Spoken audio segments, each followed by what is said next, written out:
Okay, I'm going to quickly walk through with you how to set up a division using the manual scheduling because we want to make a unique template. However, it would be easier to do it from an existing template and modify it, but just to give you an idea how it is, we want to set up a 8-team group. We want 2 groups of 4. We want them to play each other, and then we want the first 2 teams, the winners of each group, to play each other for a gold final, and we want the winners of the second place of each group to play each other for a silver final. So I'm going to start out by setting up my divisions, and I'm going to say in U10 we're going to use U10 boys for this, and I'm not worried about what the teams are just yet, but I'm going to say 1 under 10 boys, and I am going to say 8 teams. The maximum teams in division will be 8. And then I'm going to select manual schedule and submit. And the next step, I'm going to go on to the seating page, and here we have to do something unique. So we're selecting our U10 boys, but the system doesn't know for those 8 teams how we want to group them.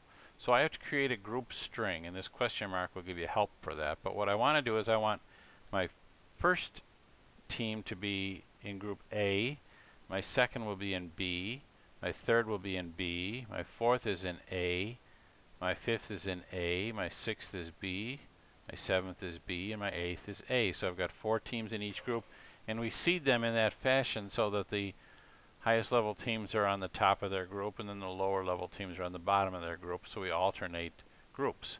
I'm going to save that group string, and then you can see where my groups are going to lay out now, how they are. I could change it now if I made an error, but you can see how the seeds will fall. And now I'm going to go back, I'm clicking admin, and I'm going to take my manual scheduling page. I'm going to select under 10 boys first division, and I see my teams here. Right now we have no names, but I see my seeds, and to do it manually I say okay, A1, and I'm going to have them play against A4, and I know that they're also going to play against A5, and my final game in the group is going to be A8 against A1, and I'm going to click here to make them the home team. I'm going to do the same for B2. B2 is going to play B3.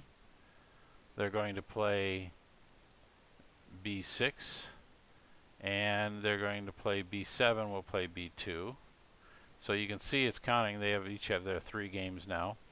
B3 have already got one of their games in, but we still need the game against B6, and we need the game against B7. And A4, the same thing, I need 2 more games. We've already got our A1 game, so we put in our A5 game and our A8 game.